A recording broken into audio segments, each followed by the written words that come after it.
Halo, Assalamualaikum warahmatullahi wabarakatuh. Hari ini jumpa lagi di kegiatan berbagi kita. Hari ini kita akan mencoba mengeksplor e-kinerja yang sudah tersedia di Merdeka Mengajar atau DPMM. Silakan rekan-rekan sekalian membuka webnya. Alamatnya adalah di guru.kemdikbud.go.id. Nanti seperti ini. Nanti halamannya yang muncul adalah seperti ini. Baiklah, kita langsung saja. Bapak Ibu bisa melihat di sini ada tulisan pengelolaan kinerja. Silakan Bapak Ibu mengklik itu. Nanti tampilan awalnya begini. Tapi mungkin yang berbeda punya saya dengan punya Bapak Ibu yang belum, dalam tanda kutip, belum membuka aplikasi ini. Di sini ada tulisan mulai. Karena punya saya sudah di otak-atik tapi belum diajukan, tapi masih bisa diubah. Jadi di sini di tampilan awalnya di sini ada alur pengelolaan kinerja. Januari itu semua perencanaan dan persetujuan harus selesai. Kemudian Februari itu observasi kelas, kemudian Maret ada lagi observasi, kemudian diskusi tindak lanjut. April Mei itu tindak lanjut dengan pemantauan atasan. Kemudian Juni itu refleksi, penilaian, serta penentuan predikat. Oke, itu saja. Selanjutnya, silahkan klik tombol yang warna biru di sini. Bagi yang masih tulisannya mulai, silahkan klik. Bagi yang ingin lanjut rencanakan kinerja, silahkan juga. Nah, tampilan awalnya di sini ada 5 tab. Tab pertama itu tentang praktik pembelajaran. Tab kedua itu pengembangan kompetensi. Ketiga itu adalah tugas tambahan. Keempat itu adalah perilaku kerja. Yang kelima adalah rangkuman. Kita mulai dari yang pertama itu praktik pembelajaran. Di sini ada 8 indikator yang disediakan oleh aplikasi e-kinerja. Setiap sekolah mungkin berbeda-beda karena berdasarkan rapor satuan pendidikan masing-masing. Mungkin ada yang ini kan berwarna. Ada yang hijau-hijau, ada yang kuning. Mungkin ada yang semua sekolahnya hijau, atau ada juga yang semua sekolahnya merah, atau ada juga yang campuran seperti ini, kuning hijau, atau mungkin kuning hijau merah. Apakah itu uh, penting? Iya, karena itu merupakan dimensi-dimensi prioritas. Kalau ada yang merah, maka prioritasnya yang dipilih adalah yang berwarna merah. Kalau sekolah saya ada 5 indikatornya yang sudah hijau, maka sekolah saya kemungkinan atau saya belum tahu juga sih rekan-rekan yang lain seperti apa. Karena belum melaksanakan kombel, kami mungkin akan melaksanakan kombel beberapa hari ke depan. Di sini ada 3 indikator yang berwarna kuning. Pertama aktivitas interaktif, yang kedua adalah instruksi pembelajaran, yang ketiga adalah instruksi adaptif. Saya memilih aktivitas interaktif. Oke, silahkan Bapak Ibu memilih yang sesuai dengan rapor masing-masing. Kalau sudah memilih, silahkan klik. Kemudian lanjutkan mengklik ke pengembangan kompetensi. Nah, tampilannya seperti ini. Di sini setiap orang punya hal-hal yang dirasa berbeda. Sesuatu yang mungkin RHK saya mungkin suatu hari yang ingin saya capai dalam rentang 6 bulan adalah ini. Jadi setiap orang itu minimal 32 poin per semester untuk memenuhi ekspektasi atasan. Kalau kurang, diskusikan. RHK ini sendiri memiliki poin-poin berdasarkan tingkat keterlibatan dan dampak. Misal di sini, saya karena punya komunitas Kombel yang sudah juga terdaftar di PMM, saya berencana ingin melakukan kegiatan berbagi praktik baik. Target saya cuma satu dalam satu semester, jadi mungkin dalam 6 bulan mungkin 2 bulan satu kali ada kegiatan atau 1 bulan satu kali.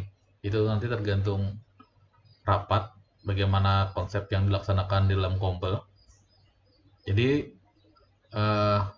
untuk Kombelnya saya sendiri sudah mendapatkan 36 poin. Artinya sebenarnya sudah memenuhi kriteria minimal. Namun hal itu tentu tidak cukup buat saya pribadi. Kalau Bapak Ibu merasa, oh sudahlah, saya cukup 36 saja, itu sudah sesuai ekspektasi, ya boleh. Yang penting selama ini 32 poinnya tercapai dalam satu semester, maka boleh memilih satu RHK saja. Atau Bapak Ibu kebetulan angkatan 9, guru penggerak yang kemungkinan sertifikatnya akan keluar di 2024, maka Bapak Ibu bisa memilih di sini nilai poin paling tinggi 128. Kalau sudah ini nilainya maksimal. Jadi kalau sudah satu ini cukup ini saja Bapak Ibu. Tidak perlu lagi lah nambah RHK yang lain. Ini sudah terlalu power. Jadi cukup satu saja. Oke, saya kembalikan punya saya dulu. Saya lupa kadang saya lupa mengganti kalau tidak diganti langsung. Oke, selanjutnya RHK kedua saya adalah menjadi peserta berbagi praktik baik yang diselenggarakan komunitas belajar. Jadi rencananya itu dalam satu semester saya berencana mengikuti 3 kegiatan Kombel. Jadi saya sebagai peserta, jadi baik itu Kombel yang terdaftar di PMM, yang dalam tanda kutip itu daring, mungkin juga Kombel-Kombel yang bersifatnya lurik. Yang penting itu Kombelnya itu punya sertifikat. Jadi sekarang ini mengejar sertifikat. Kalau dulu ya saya tidak terlalu mengejar sertifikat dalam mengikuti kegiatan beberapa hal. Bahkan saya beberapa kali jadi narasumber, saya lupa juga mau meminta sertifikat. Jadi yang penting bisa berbagi. Sekarang mau tidak mau terpaksa mencari sertifikat juga. Kemudian RHK ketiga saya. RHK ketiga saya itu adalah menjadi narasumber berbagi praktik baik dalam kegiatan yang terkait dengan PKM. Rencana saya dalam satu semester itu hanya 2.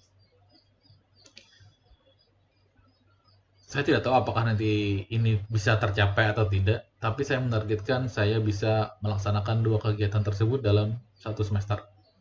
Kalaupun tidak tercapai, tapi selama masih memenuhi poin minimal 32, maka tidak apa-apa. Tapi saya berusaha mengerjakannya. Selanjutnya, kalau ini sudah, Bapak Ibu silakan berpindah ke tugas tambahan. Tugas tambahan ini opsional. Setiap orang berbeda-beda. Kebetulan saya adalah wakil kepala sekolah. Saya memilih wakil kepala sekolah. Kemudian saya juga pembina ekstrakurikuler, maka memilih pembina ekstrakurikuler. Piket itu jelas semua guru jadi guru piket paling tidak punya satu. Jadi semua guru paling tidak di opsional ini paling tidak dia punya satu tugas tambahan, yaitu guru piket. Kalau wali kelas mungkin tidak semua guru, atau menjadi operator dapodik juga tidak. Di sini juga ada operator dapodik. Di sini ada kepala lab. Ini juga ada pembimbing khusus, inklusif, wali kelas, juga pembina OSIS, juga koordinator PKB, ini koordinator PKG juga, ini koordinator bursa kerja khusus, ini SMK, ini juga ada ketua lembaga sertifikasi profesi, ini penilai kinerja guru, di sini ada pengurus organisasi tingkat nasional, organisasi profesi, ini untuk provinsi, ini untuk kabupaten, organisasi profesinya, kemudian tutor untuk pendidikan jarak jauh, baik itu pendidikan dasar, pendidikan menengah, kemudian menjadi tim TPPK, pencegahan penanganan kekerasan, jadi operator dapodik dan bendahara BOS. Silahkan Bapak Ibu memilih yang sesuai dengan tugas tambahannya. Selanjutnya silahkan ke perilaku kerja. Kalau ini karena sifatnya subjektivitas, Bapak Ibu silahkan memilih. Saya tidak akan memberikan banyak panduan di sini. Bapak Ibu bisa mengklik sendiri apa yang ingin Bapak Ibu kerjakan dalam indikator perilaku ini. Jadi Bapak Ibu silahkan, baik itu mulai dari silahkan klik saja. Di sini silahkan memilih sendiri. Jadi kita sudah disediakan, tidak perlu harus mengetik kata demi kata, tidak perlu. Jadi silahkan Bapak Ibu memilih mulai dari orientasi pelayanan, akuntabel, kompeten, harmonis, loyal, adaptif, kolaboratif. Kalau sudah selesai, silahkan ke rangkuman. Nah, ini adalah tab terakhir, tab kelima, rangkuman, sebelum dilanjutkan dengan ajukan. Jadi ini adalah rangkuman RHK kita atau rangkuman rencana kerja kita. Pertama, karena indikator pertama saya adalah praktik aktivasi kognitif interaktif, maka bukti dukungnya nanti hasil observasi satu kegiatan dalam satu semester. Kemudian ini yang tadi RHK komunitas, penggerak komunitas. Kemudian ini berbagi praktik baik, durasinya jam. Kemudian meningkatkan kompetensi narasumber, ini durasinya 2-3 jam juga. KWSP ini semua guru di dalam rangkumannya akan ada ini. Jadi silahkan Bapak Ibu meminta KWSP-nya ke wakil kepala sekolah bidang kurikulum atau mungkin ada di kepala sekolahnya. Silahkan minta untuk mengisi bukti dukungnya. Ini silahkan Bapak Ibu kerjakan juga laporannya, cek panduannya berdasarkan peraturan menteri. Ini juga pembina ekskul juga punya laporan, piket juga punya laporan. Kalau sudah selesai, maka Bapak Ibu sudah selesai melaksanakan pengisian pengelolaan kinerja. Jadi pastikan dulu sampai Bapak Ibu yakin bahwa apa yang dipilih itu sudah benar, baru dilanjutkan untuk ajukan. Usahakan mengajukan rencana kinerja ini sebelum tanggal 20. Usahakan juga mengerjakan ini bersama-sama agar kita punya sama satu persepsi, satu tujuan, dan bisa selesai di dalam satu pelaksanaan, satu kegiatan. Jadi satu hari bikin kombe, siapa yang menjadi narasumber, siapa yang jadi peserta, boleh kayaknya seperti itu. Jadi penjelasan tentang kinerja PMM ini, satu jadi narasumber, satu yang lain jadi peserta.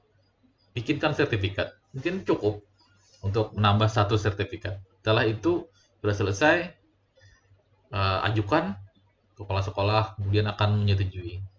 Terima kasih. Assalamualaikum warahmatullahi wabarakatuh.